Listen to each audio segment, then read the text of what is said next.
Lass uns Pastor John Angelina herzlich willkommen heißen. Amen. Danke, Peter. Ja, guten Morgen. Wow, was für ein tolles Wochenende wir haben miteinander erlebt in den letzten 2 Tagen. Wer war nicht hier am Freitagabend? Wo wart ihr gewesen?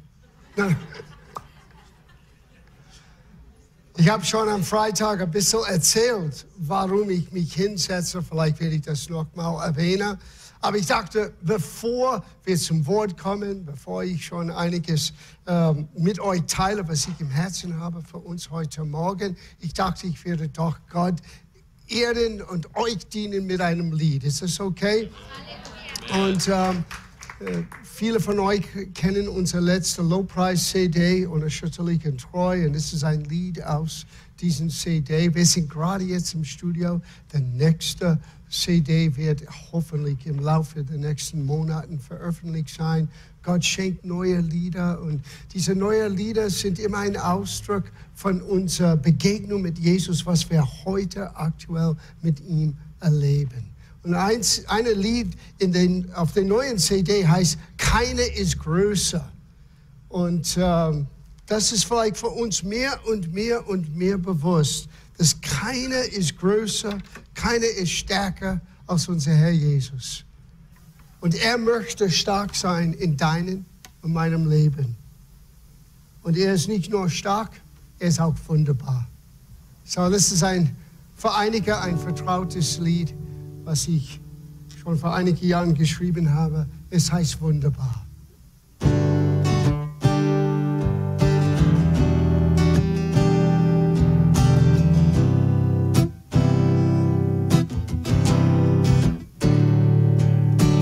Wunderbar, treu und wahr, in tiefster Not, immer da.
treu, und du bist wunderbar.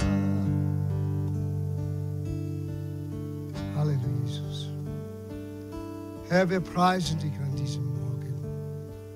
Würdig bist du, unser Lobpreis zu empfangen. Du bist immer da in unserer Not. Du bist immer da, wenn es uns gut geht.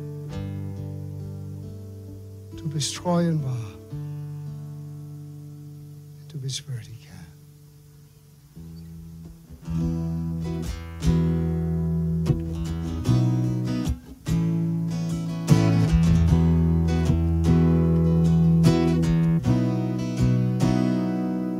Wir beugen uns, beten vor den Thron Jesu. Barmherzigkeit, Liebe fließen vor den Thron Jesu. Wir singen heilig, heilig, heilig. Wir singen heilig, heilig, heilig. Wir singen heilig, heilig, heilig. Ist das da? Wenn ihr kennt das, sing mit. Wir beugen uns und beten an vor dem Thron Jesu. Barmherzigkeit und Liebe fließen von dem Thron Jesu.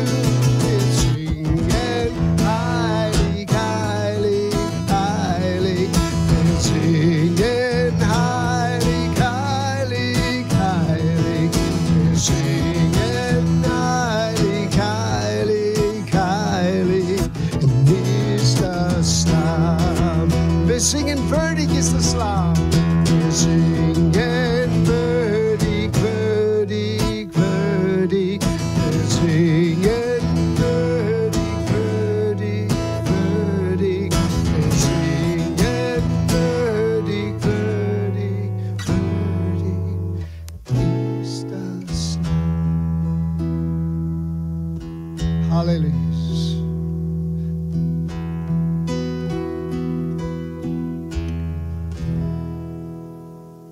Würdig ist das Lamm. Amen.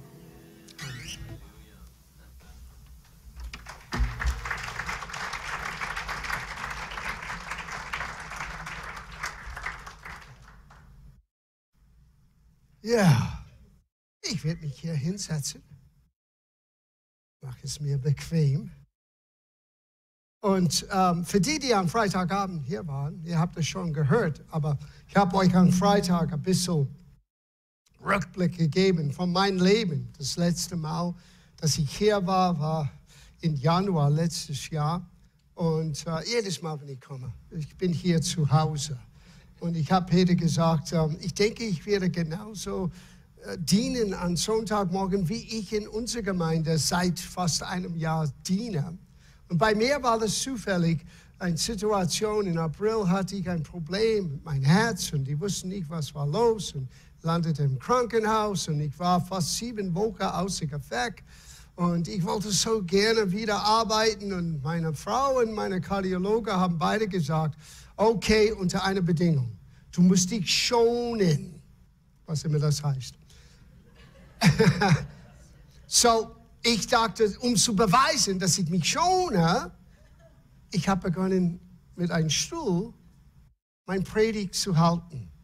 Und dann ist das außergewöhnlich passiert. Ich merkte, die Leute hören besser zu. So, als ich nicht mehr den Stuhl bräuchte, ich habe immer noch diese Gewohnheit an Sonntagmorgen, der alte Mann setzt dich hin, der weiße Haar, Krone der Weisheit und gebe ich der Weisheit weiter. Und ich habe gemerkt, Menschen hören anders zu, wenn man hinsetzt. Und gestern Abend, Pastor Peter und Pastor Vivian, die haben mir etwas beigebracht. Wir haben einen Gottesdienst angeschaut von einem jungen Pastor aus South Carolina. Und wisst ihr, was er gemacht hat? Er hat sich hingesetzt. Und dann hat er aus der Bibel gelesen, wie oft Jesus hat sich hingesetzt und das Volk gelehrt hat. Und dann habe ich gedacht, wow, ich war vom Heiligen Geist gefüllt und wusste das selber nicht. So, ich wollte Jesus nur sein Beispiel weiter folgen. Und an Freitagabend, ich habe euch erklärt, wie Gott zu mir durch ein Flüster einen Impuls gegeben. Und die Auswirkung ist immer noch fortwährend unter uns. Es hat etwas freigesetzt in der Gemeinde und das war übernatürlich. Well, es ist die Fortsetzung. Wir reden nicht über übernatürlich, aber es wird übernatürlich heute Morgen sein. Es ist schon übernatürlich vom Anfang an. Wo immer wir zusammenkommen mit Jesus, in seinem Namen ist er in unserer Mitte. Das ist übernatürlich. Und ich habe meine Neujahrsbotschaft gegeben dieses Jahr. Es war ein bisschen komisch, weil wir hatten noch 4 Adventssonntage. Ja, man hat das Gefühl, man hat etwas verloren. Normalerweise 4. Advent, dann kommt Heiligabend, aber es war alles dasselbe. Und dann kommt man zu Silvester und Silvester war Sonntag. So, wir hatten keinen extra Silvester-Gottesdienst, wir haben unseren normalen Gottesdienst. Aber doch, Pastor hat eine Neujahrsbotschaft rübergebracht. Und es war ziemlich gut. Und ich bin fertig mit dem Gottesdienst, bin ganz glücklich und gehe ich hoch in mein Büro und gehe ich den Gang entlang und plötzlich, unerwartet, Gott flüstert. Er sagte im Januar, lehrt über, es ist vollbracht. Mein erster Gedanke war, aber es ist noch nicht Ostern. Aber ich wusste, es gab etwas, was ich vielleicht noch nicht wirklich gesehen habe mit diesem Begriff, es ist vollbracht. Und als ich begonnen habe zu studieren, habe ich gemerkt, doch, habe ich richtig gelegt. Das gab etwas, was ich noch nicht gesehen habe, was diese Aussage bedeutete damals und was es für uns heute bedeutet. Jesus hat 7 unterschiedliche Aussagen gemacht am Kreuz. Und die alle 7 zu sehen, musst du alle 4 Evangelien nebeneinander legen, ein Parallelstudium machen. Und dann wirst du alle 7 Aussagen hören. Und diese Aussage, ob es war sein vorletzter oder sein letzter, kann man schon vielleicht debattieren. Welcher war das? In deinem Hand, Vater, vertraue ich dir meinen Geist an. Ist das die letzte Aussage oder es ist vollbracht? War das die letzte Aussage? Weil Johannes Evangelium sagt, es ist vollbracht und dann er gab den Geist auf. Ein anderer Evangelien sagt, das letzte Aussage, Vater, in deinem Hand vertraue ich dir meinen Geist an. So, wir können darüber debattieren, aber beides ist wichtig. Aber diese Aussage, es ist vollbracht, als ich begonnen habe zu studieren, war ich überrascht. Weil die damaligen Zuhörer haben das völlig anders gehört als wir. Wenn wir hören das Wort vollbracht, wir hören das Wort vollendet, complete. Auf Englisch, it is finished, abgeschlossen. Und als ich studierte, habe ich festgestellt, das Wort vollbracht kommt aus der Buchhaltung. Was die gehört haben, war nicht, es ist vollendet, abgemacht oder vollendet. Es ist bezahlt. Das ist, was sie hörte. Es ist bezahlt. Es war eine total neue Welt plötzlich. Ich dachte, Gott, dieser Flüstern war ziemlich cool. Fast 40 Jahren, dass ich Christ bin, 36 Jahren Pastor, habe ich nie wirklich verstanden, was Jesus gerufen hat am Kreuz, kurz vor er starb. Es ist bezahlt. Na, was wurde bezahlt? Und was hat das zu tun mit uns heute? Wir schauen das an miteinander. Es ist vollbracht. Zuerst müssen wir verstehen, das Wort Erlösung, wenn man sagt, wir sind erlöst, dass Jesus am Kreuz uns erlöst, hat zu tun mit einem Preis zu zahlen. Lass mich euch eine Definition geben von das Wort erlöst. Erlöst bedeutet, etwas zurückzukaufen, freimachen, aus der Notlage, vom Schmerzen, innerer Bedrängnis befreien, erretten. Wir sind losgekauft, sagt es in der Schrift. Na, denk an, was Jesus sagte. Er wusste, was gerade am Kreuz stellvertretend für uns zu sterben, was gerade geschehen ist, hat eine Rechnung ausgeglichen, die kein anderen ausgleichen könnte.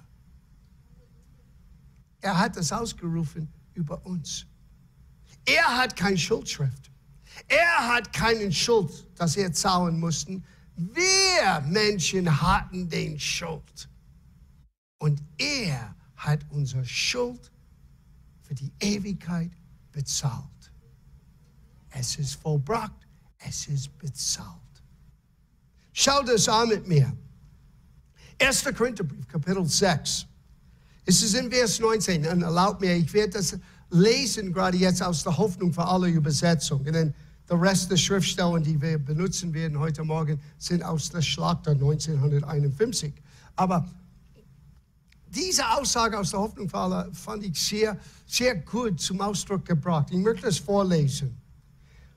Paulus sagte, oder habt ihr etwas vergessen, dass euer Leib ein Tempel des Heiligen Geistes ist? Pastor Peter hat das erwähnt heute Morgen.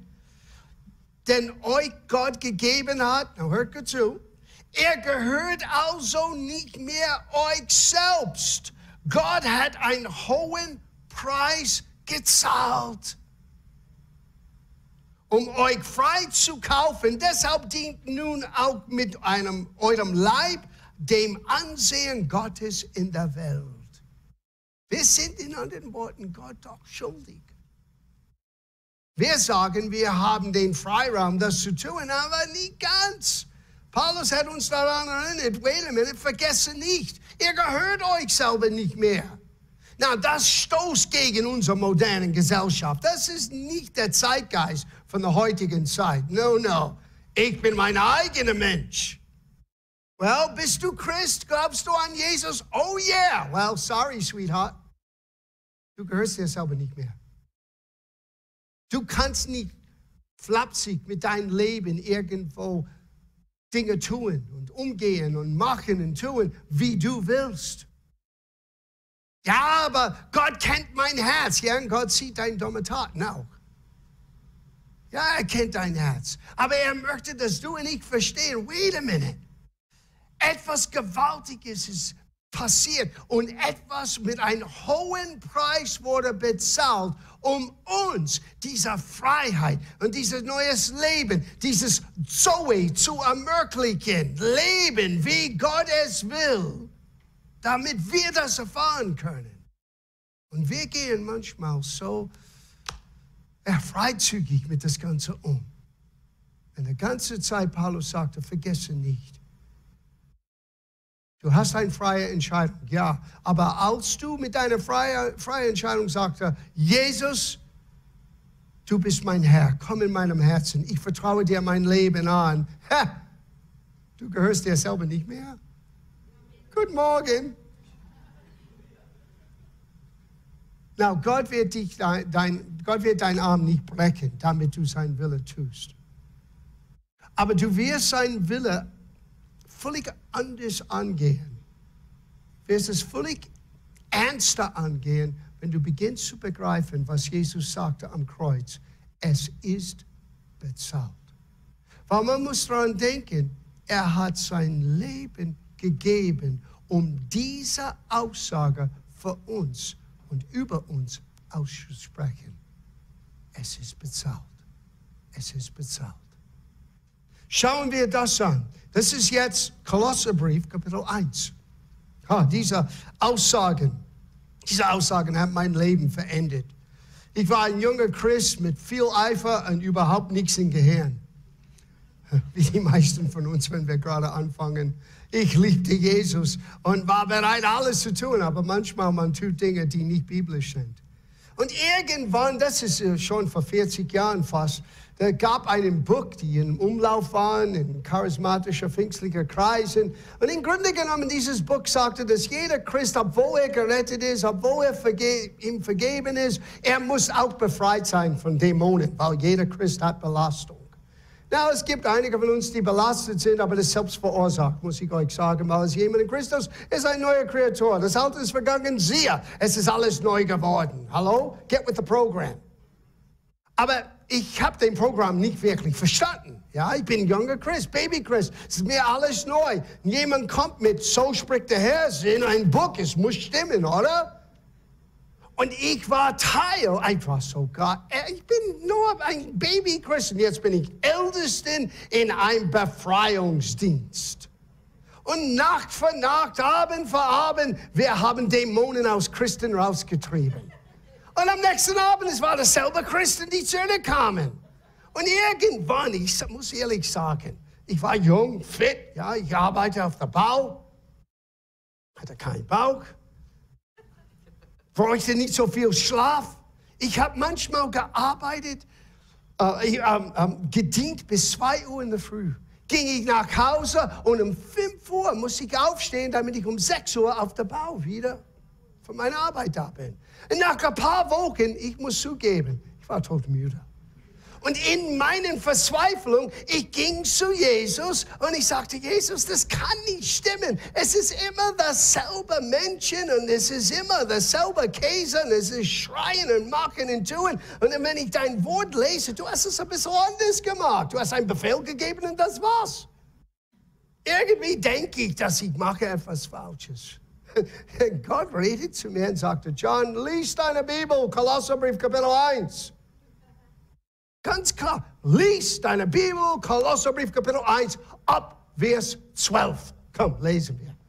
Und was hat das zu tun mit, es ist bezahlt? Und was hat das zu tun mit meinem Befreiungsdienst? Schau das an. Es ist ein Teil eines Gebets von Paulus, was er über uns betete. Er sagte, Entschuldigung, dankbar dem Vater, der uns tüchtig gemacht hat, das Wort tüchtig bedeutet fähig, der uns fähig gemacht hat zum Anteil an Erbe der Heiligen im Licht, welcher uns errettet hat aus der Gewalt der Finsternis und versetzt in das Reich des Sohnes seiner Liebe, in welchem wir die Erlösung haben.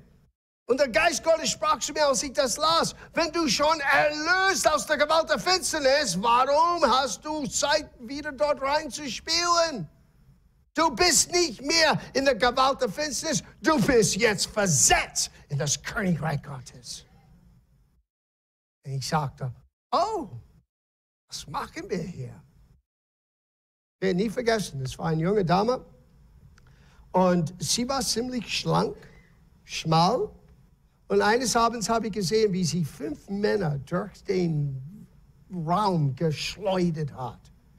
Mit einer tiefen Stimme, du kannst mich nicht austreiben.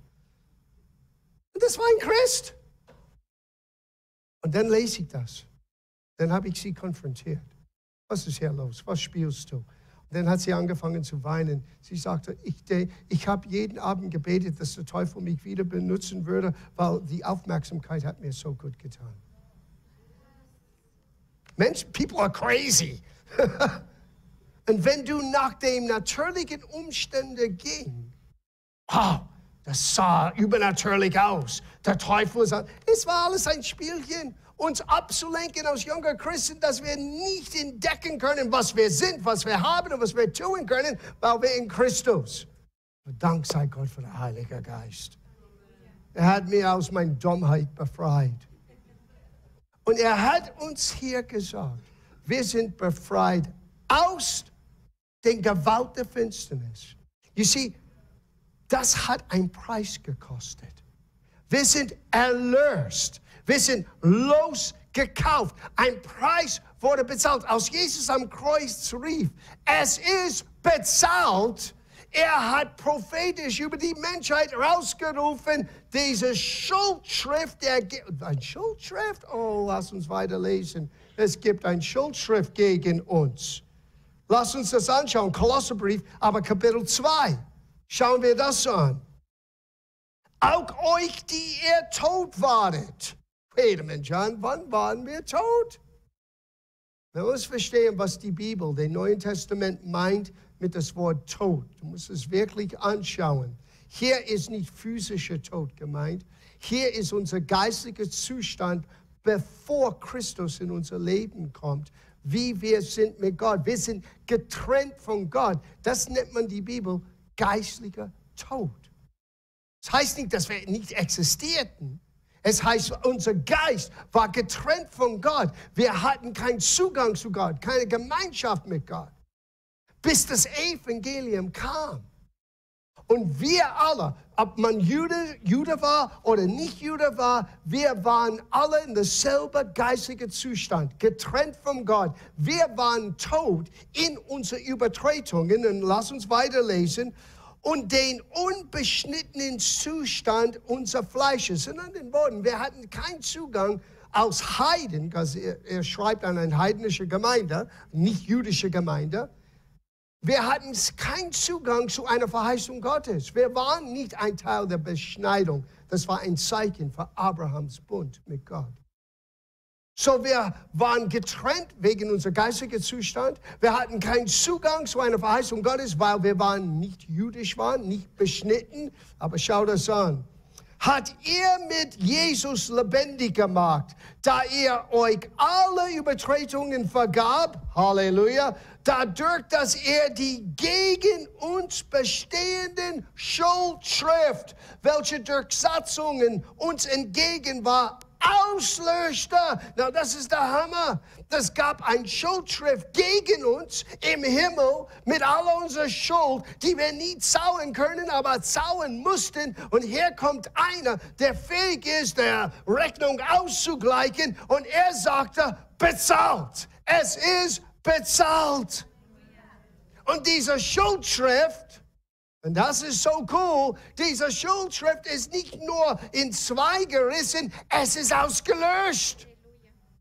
Und wir leben manchmal als Christen mit unserem alten Gepäck, unserer Seele von alles, was wir falsch getan haben und Versagen und blöde Dinge und böse Dinge, bevor wir zu Jesus kamen. Und wir schleppen das mit und jemand muss für mich beten. Pastor Peter, du musst für mich beten. Ich bin so verdammt in meinem Herzen. Und du gehst zu Gott und du betest und Gott sagt, über was redest du? Ist jemand in Christus? Er ist neu. Tatsächlich. Und jedes Mal, dass wir reden von alten Schuld, Gott sagt, über was redet ihr? Ich sehe nichts auf deiner Schuldschrift. Es ist ausgelöscht. Es ist ausgelöscht. Wir sind nicht nur gerettet aus der Gewalt der Finsternis, wir sind versetzt in ein neues Königreich und das alte Schuldschrift, das gegen uns war, ist nicht mehr da. Und jedes Mal, wenn der Teufel dich versucht, über deine Vergangenheit zu erinnern, du solltest ihn über seine Zukunft erinnern. Seine Zukunft ist nicht rosy. Deine und meine ist. Wenn Jesus dein Herr ist, du hast Zugang zu Gottes himmlischer Welt. Du hast ewiges Leben. Und es fängt nicht an, wenn du stirbst. Es hat schon angefangen. Wir haben Zugang zu Gottes Leben jetzt. Wir sind losgekauft. Wir sind erlöst. Jesus sagte, es ist bezahlt. Es ist bezahlt. Now, lass uns das anschauen. Diese bestehende Schuldschrift, die gegen uns war, ist ausgelöscht. Und sie aus der Mitte tat, indem er sie ans Kreuz nagelte. Das ist, was hier gemeint ist. Als er rief, Preis ist bezahlt. Er hat die Schuldschrift von jedem Mensch im Auge gefasst. Und es ist bezahlt. Now, ich möchte euch zeigen, was uns hier zugänglich ist. Wir haben das heute Morgen wunderbar in dieses Gebet, als wir unsere Opfergaben und Schenkgaben dem Herrn anvertraut hatten heute Morgen. Aber ich möchte das lesen im Licht von was wir gerade gehört haben. Wir sind erlöst, wir sind in das Königreich Gottes. Und es wird noch besser sein. Wir haben Zugang zu Gottes Herz, Charakter, Natur. Und wir können das annehmen. Wir können verändert sein, damit Menschen auch Jesus in und durch uns sehen können. Schauen wir das an in 2. Petrus, Kapitel 1.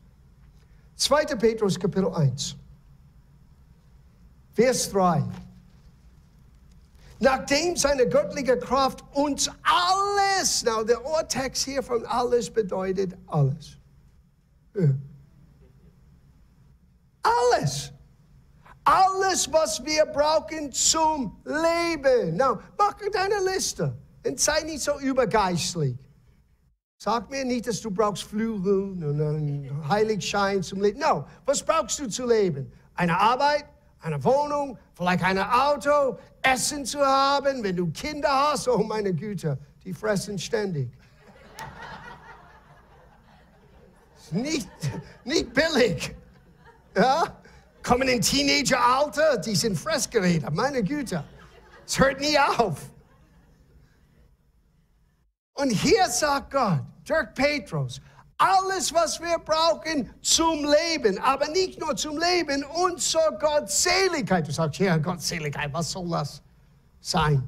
Wie kann ich mich anfangen mit Gottseligkeit? Wisst ihr, was Gottseligkeit ist? Es ist nichts anderes als das, was Gott gefällt. Das ist, was das Wort bedeutet.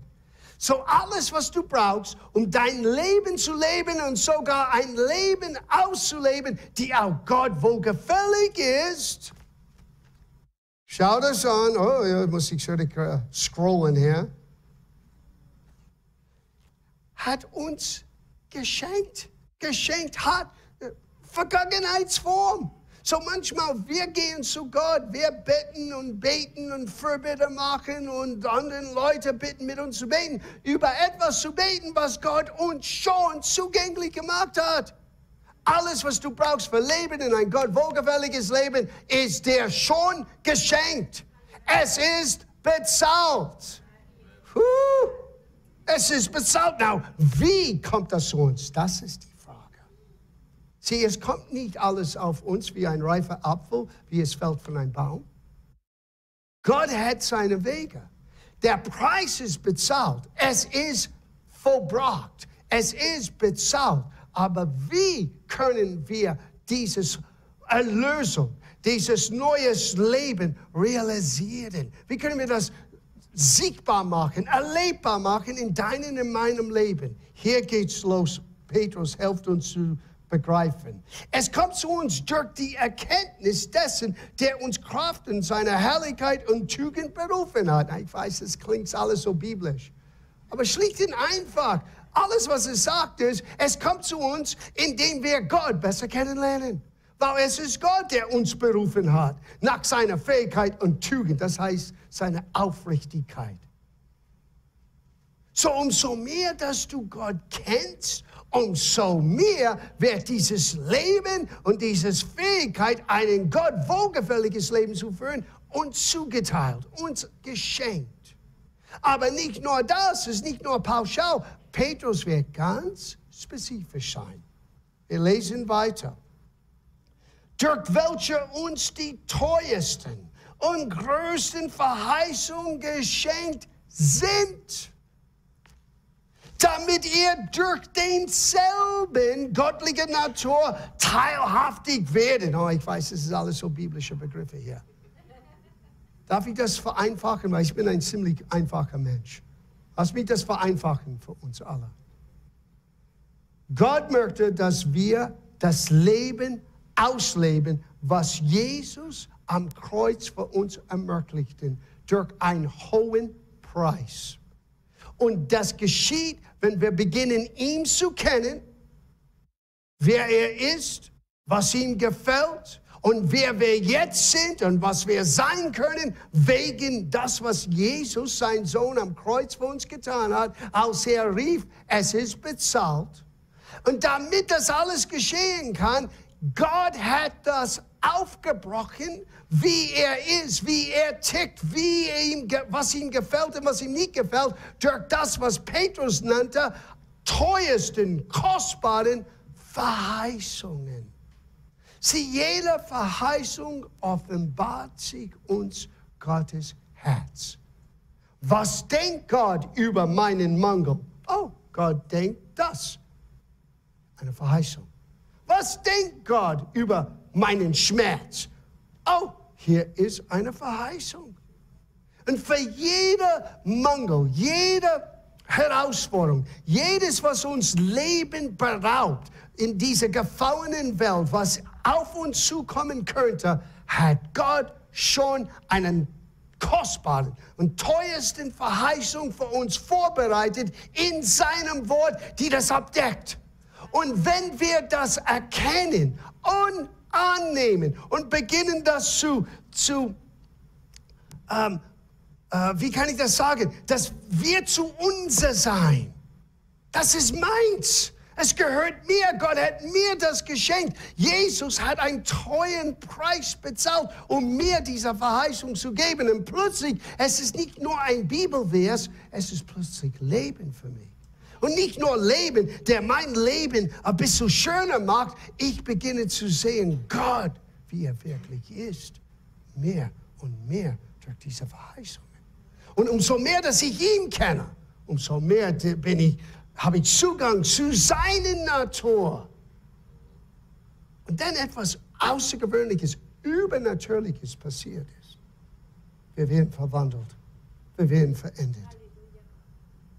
Die göttliche Natur. Habt ihr gelesen, was er sagte hier? Das klingt alles so biblisch, aber das ist nicht so kompliziert. Wo er sagte hier, damit ihr durch denselben, den teuersten Verheißungen, göttlicher Natur teilhaft werden. Was ist der göttliche Natur?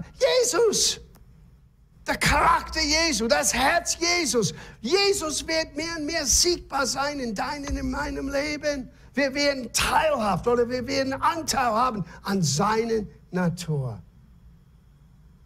Nachdem er dem in der Welt durch die Lust herrschende Verderben entflohen seid. Was ist das?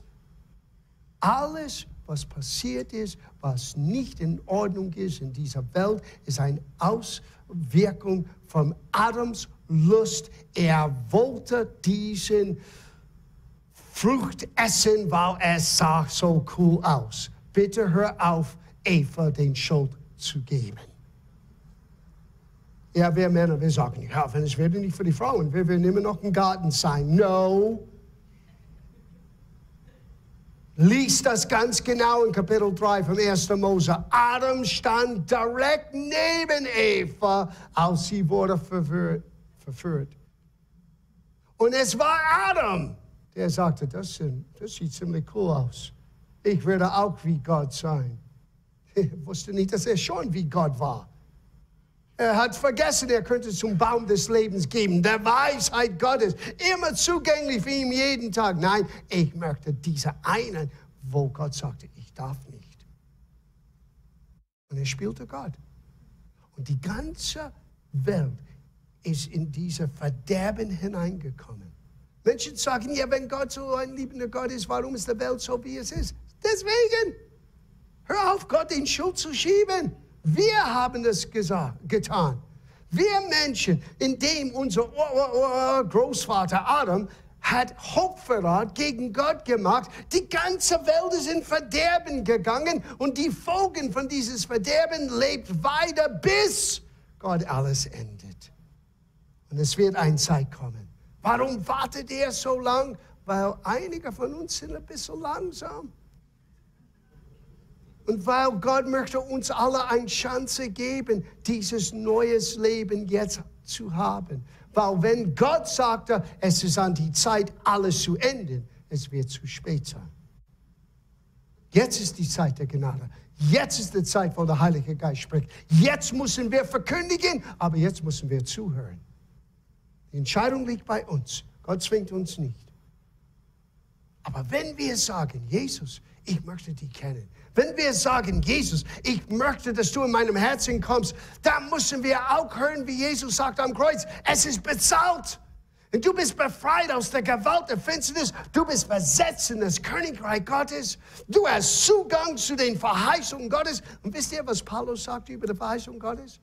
Er sagte, alle Verheißungen Gottes sind Ja, das heißt Yes, und Amen. Und das heißt nicht das Ende. Das heißt, so sei es. Na, warum hat Paulus das gesagt? Weil Paulus hat verstanden, was Petrus verstanden hat. Meine Güte, als Jesus am Kreuz sagte, es ist bezahlt. Er hat gerufen, nicht nur der Schuldschein, nicht nur deine Vergangenheit, sondern auch deinen Zukunft. Und jetzt kommen wir zu den Hammer. Es hat mir 4 Sonntage gekostet, um so weit zu kommen. Ihr seid gute Zuhörer. Hier kommt der Hammer. Es ist schon vollendet. Gottes Plan für dein Leben und mein Leben, bevor es begonnen hat. Wenn du beginnst zu ticken, wie Gott tickt, es wird alles enden. Der ganze Druck, oh, ein Gott wohlgefälliges Leben, ein Gottes Plan und was immer Gott hat für mein Leben. Wenn du beginnst, das zu sehen von Gottes Sicht, das ist schon vollendet. Sieh, Gott sieht anders, als wir sehen. Wenn ich das so beschreiben könnte, das vielleicht wird euch helfen. Wenn ich würde sagen, wir schauen wie hier die Zeit an. Wir sehen hier von links nach rechts und wir sehen einen Schritt nach dem nächsten. Und wir können, wenn wir genau reinschauen, wir sehen nicht, was das nächste Buchstabe ist auf dieser Seite, bis wir den Schritt gemacht haben. Und dann sehen wir den nächsten. Dann sehen, aber Gott, er steht über die Zeit. Gott schaut nicht so. Gott schaut, hier ist das Anfang, hier ist das Ende. Er sieht das Ende, bevor es angefangen hat. Und weil er dich kennt, und er kennt dich besser, als du dich selber kennst, hören wir, was er sagte. Epheserbrief, Kapitel 2. Schauen wir das an. Oh, das ist so cool. Das ist alles, was Jesus meinte, als er sagte, es ist bezahlt.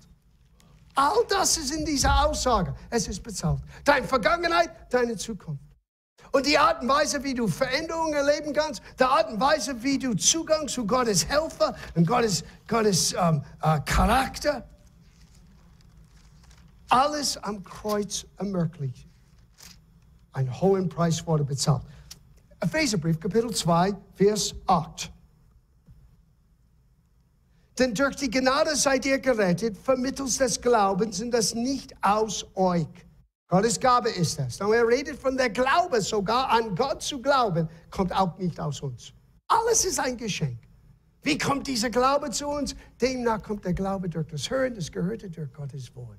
So Gottes Gnade ist, dass er sandte seinen Sohn für uns, auch wenn wir es nicht verdient hatten. Ich definiere Gottes Gnade immer so. Gottes Liebe an uns, trotz uns.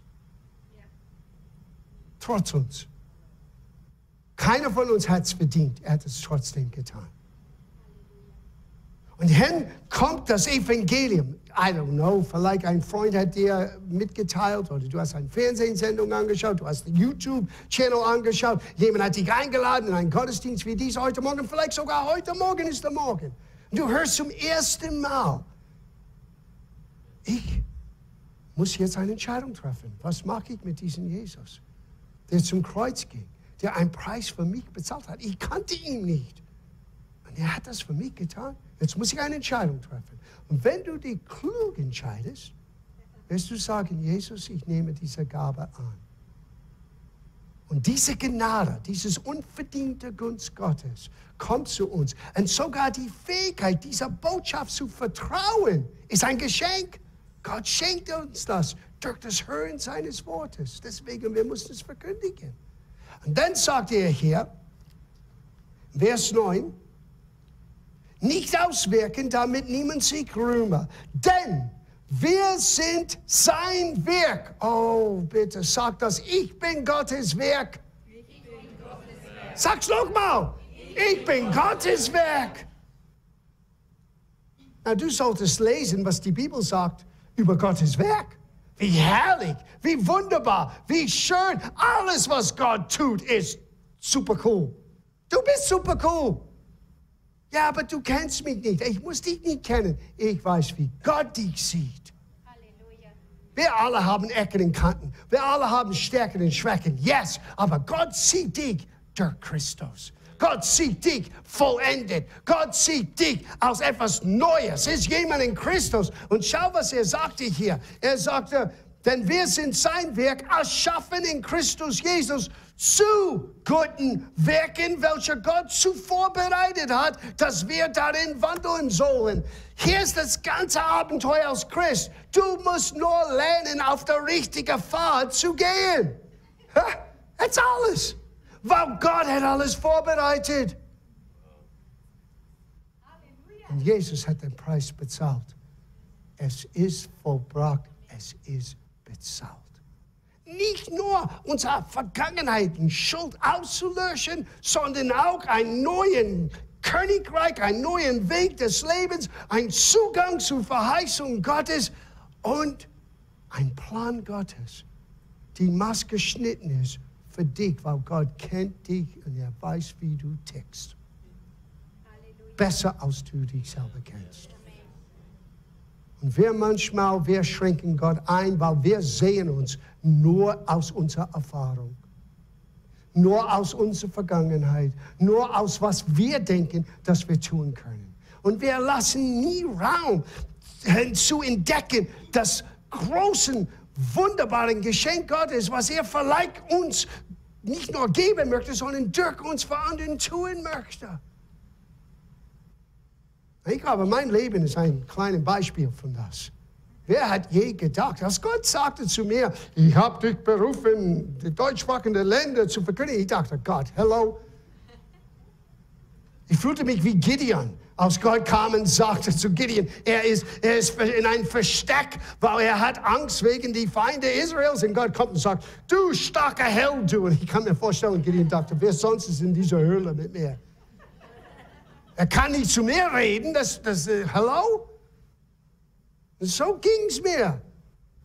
Wait a minute, Gott, hast du nicht gemerkt, ich spreche kein Deutsch? Das interessiert ihn nicht. Er wird dir die Fähigkeit geben. Ich bin immer noch am Lernen, diese Fähigkeit auszuüben. Ja? Aber ich weiß nicht, wie man predigt. Dann mach dir keine Sorge. Ich werde dir das beibringen. Du musst nur auf den richtigen Straße landen. Du musst nur dort sein, wo Gott dich haben möchte. Und wisst ihr, es ist nicht schwer. Ein letzter Schriftsteller. Und dann wirst du sehen und merken, wie unkompliziert das Ganze ist. I have to turn the page. I want to give you the wrong Schriftsteller. Here we are.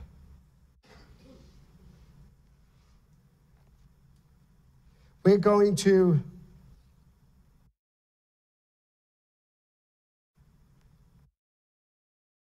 Philipperbrief, Kapitel 2. Philipperbrief, Kapitel 2, Vers 12. Und wir werden hier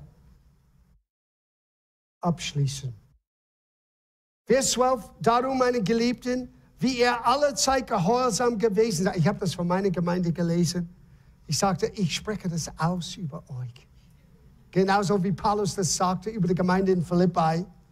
Wie ihr alle Zeit gehorsam gewesen seid, nicht allein in meiner Gegenwart, sondern jetzt noch viel mehr in meiner Abwesenheit. Ich sagte, nächste Woche bin ich in der Schweiz und das ist für euch. Vollendet eure Rettung mit Furcht und Zittern. Du denkst, oh, was soll ich jetzt tun? Wait a minute, lies weiter. Denn Gott ist es, der in euch sowohl das Wollen als auch das Vollbringen wirkt nach seinem Wohlgefallen. Was heißt das? Gott ist am Wirken in dir das Wollen zu geben. Sie ist ziemlich unkompliziert, auf der richtigen Straße zu gehen. Unser Problem ist, manchmal es passt nicht mit unserer vorgefestigten Meinung oder unserer eigenen Vorliebe, was wir denken, wir tun sollen und sein sollen. Aber wenn wir das nur Raum geben, als Gott zu meinem Herz gesprochen hat, was er vorhatte, ich dachte, Gott, du spinnst. Sorry, ich möchte keine Beleidigung, aber so dachte ich. Aber als ich mir erlaubt, auf diese Straße zu kommen, damit wir wandeln sollen, Gott hat Werke vorbereitet, damit wir darin wandeln sollen, ich bin nur auf der richtigen Straße gelandet. Ich habe mich nur zur Verfügung gestellt. Wisst ihr, was ich getan habe? Ich habe nur gesagt, okay Gott, wenn das dein Plan sei, dann dein Wille geschehe. That was it.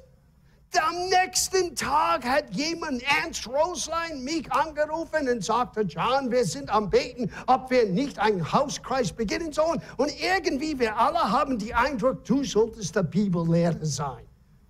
Den nächsten Tag. Ich habe ihm nicht gesagt, was Gott mir sagte. Ich dachte innerlich, ich denke, ich bin an der richtigen Straße. And that was the begin. Das war der Anfang von allem. Ein Schritt nach dem nächsten, ein Schritt nach dem nächsten, ein Schritt nach dem nächsten. Gott hat den Weg vorbereitet. Und der Weg, wie wir auf die richtige Straße kommen, ist, dass wir bereit sind zu sagen, okay Herr, dein Wille geschehe. Dein Wille geschehe. Es fängt an, ihn zu kennen. Es fängt an, sein Wort zu kennen. Es fängt an, die Verheißung Gottes zu kennen.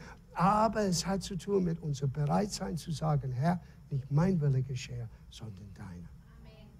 Wissen im Vorfeld, Halleluja, es ist bezahlt, die Rechnung ist bezahlt, die Schuld ist weg, das neue Leben ist da und jetzt bin ich bereit. Herr, lass dein Wille auf mich zukommen.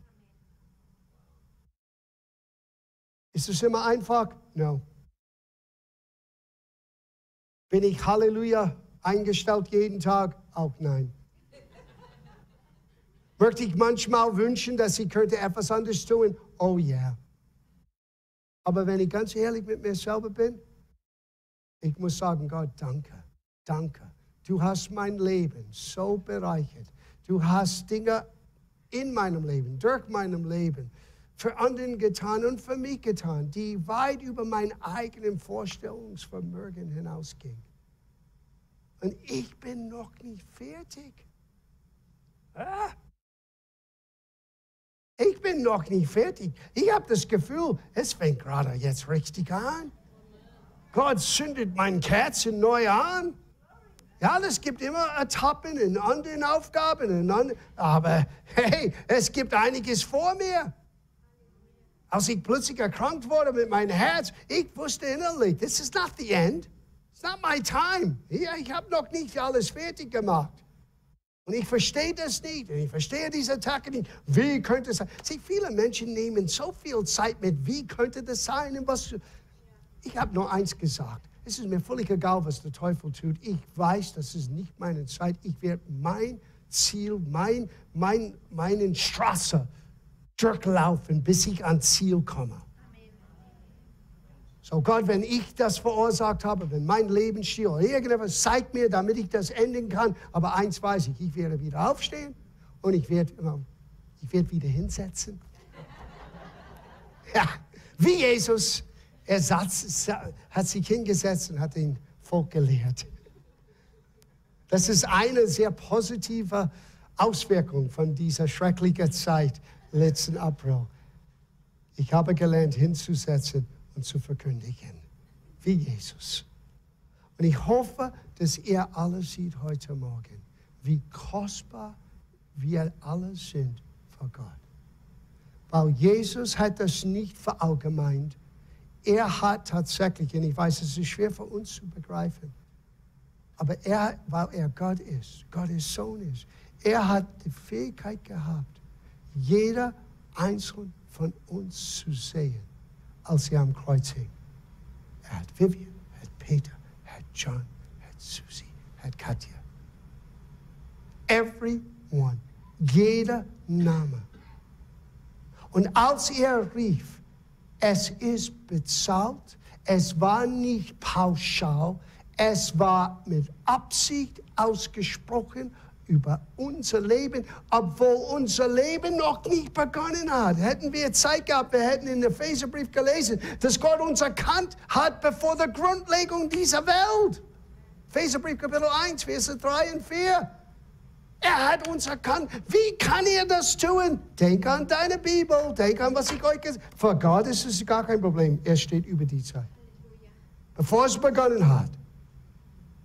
Und Gott hat dich und mich nicht gezwungen, weil er uns kennt, aber er hat tolle Dinge für uns vorbereitet.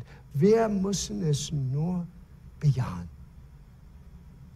So alles ist da für uns. Ein neuer Königreich, die Antworten auf unsere täglichen Herausforderungen. Gott hat Verheißungen, aber auch sein Plan und Absicht. Sein Plan für dein Leben ist schon vollendet. Na, warum hilft das mir? Es hat den ganzen Druck weggenommen. Ich muss dieses Plan nicht vollenden. Jesus ist der Anfänger und Vollender meines Glaubens. Ich muss das nur ausleben. Ich muss das nur Schritt für Schritt machen. Und ich muss nur bereit sein, immer neu zu lernen. Ein offenen, ehrlichen Herz zu behalten und zu sagen, Herr, wenn ich einen Fehler mache, zeig mir, was muss ich ändern? Und erstaunlicherweise, er ist immer da und er hilft immer. Lass uns zusammen beten.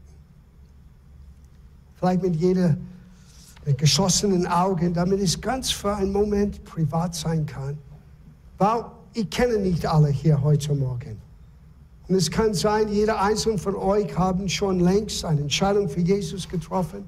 Es kann sein, jemand schaut dieser Gottesdienst an über den Internet. Und vielleicht es trifft dein Herz gerade jetzt. Habe ich ganz klar eine Grundsatzentscheidung für Jesus Christus getroffen bisher? Ist er nur eine Figur, ein Mensch aus der Geschichte? Oder ist er für mich lebendig, real, jetzt in meinem Leben? Oder aber vielleicht sitzt du da als Christ und du sagst, John, ich versuche meine Pflichten zu erfüllen, aber die Freude und die Begeisterung und das Bewusstsein, dass ich mit Christus jeden Tag meinen Tag sehe, ist weg. Ich bin nicht mehr zu Hause, wie ich weiß, ich sein sollte. Vielleicht ist es auch für dich ein Moment, wo du eine neue Grundsatzentscheidung treffen sollst, nach Hause zu kommen, wieder die Beziehung mit Jesus ernster anzugehen. Obwohl sein Plan für dein Leben ist schon vollendet, ob es realisierbar ist oder nicht, liegt in deiner Macht. Du musst es bejahen. Du musst bereit sein zu sagen, Herr, dein Wille geschehe. Und ich bin bereit, Dinge anzugehen, auch wenn ich das nicht verstehe. Das ist unsere Verantwortung. Das ist, was Paulus meinte. Arbeite deine eigene Rettung aus mit Furcht und Zittern. Es ist mit Ehrfurcht. Es ist mit einer gewissen Bewunderung verbunden. Man darf nicht so flapsig mit Jesus umgehen. Denke, er hat einen hohen Preis bezahlt für dich. So, wenn das für dich ist, wenn du sagst zuerst, Pastor, bete mit mir und für mich, weil ich möchte Jesus in mein Herzen einladen. Oder aber du sagst, Pastor, ich bin Christ und ich möchte nach Hause. Ich möchte die Beziehung mit Jesus neu bejahen, neu angehen. Denn auch für dich möchte ich beten heute Morgen. Ist einer hier an einer oder den anderen Situationen, du sagst, Pastor, bete für mich heute Morgen. Darf ich deine Hand sehen, damit wir beten können? Ist der eine hier heute Morgen?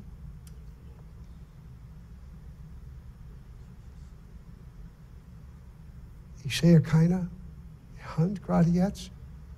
Und ich sage Halleluja.